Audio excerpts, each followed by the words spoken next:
Ombudsman Sulsel, masalah agraria jadi sorotan, 20% aduan terkait. Ombudsman Sulsel menerima 1.017 akses dari masyarakat sepanjang 2024, mencakup laporan, konsultasi, dan aduan. Dari 398 aduan yang diterima, masalah agraria mendominasi dengan porsi 20%. Kepala Perwakilan Ombudsman Sulsel, Ismu Iskandar, mengapresiasi tren peningkatan akses masyarakat ke Ombudsman, meski partisipasi masih dianggap rendah. Ini menjadi tantangan bagi kami dan lembaga lain untuk meningkatkan pengawasan serta penanganan isu publik, jikatanya dalam diskusi di Goa. Di sisi lain, 4 daerah di Sulsel, yaitu Palopo, Maros, Sidrap, dan Enrekang, masih menunjukkan kepatuhan di bawah standar. Namun, jumlah kabupaten kota dengan penilaian hijau meningkat dari 16 menjadi 20 pada tahun ini.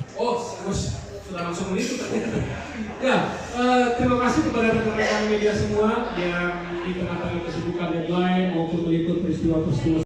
Sebutkan satu persatu, diantaranya ada dari secara asosiasi dari Pak PWI, hadir langsung Pak Manap, kemudian juga mungkin di sini ada Iwo ya, Ikatan Wartawan Online dan masing-masing media yang sudah hadir, serta selanjutnya yang saya hormati juga teman-teman insan Ombudsman Republik Indonesia perwakilan Sulawesi Selatan. Ada Ibu Dwi, Kepala Keasistenan Pencegahan, beserta tim juga dari Keasistenan Pemeriksaan serta Keasistenan Penerimaan Laporan. Teman-teman sekalian, alhamdulillah puji syukur kepada Allah SWT, tentu saja atas segala limpahan rahmat dan karunia-Nya,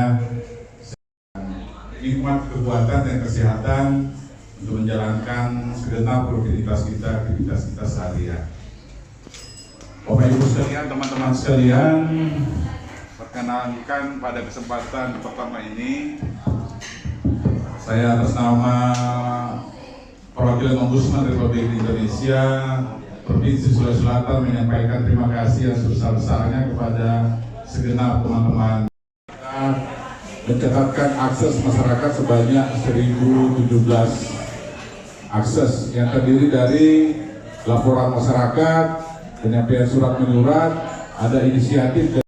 Tentu saja harapan kita bersama bahwa di tahun 2025 ini tren ini terus terjaga sehingga setidaknya bisa lebih ditingkatkan lagi kalau bisa menyentuh angka 1.500 akses.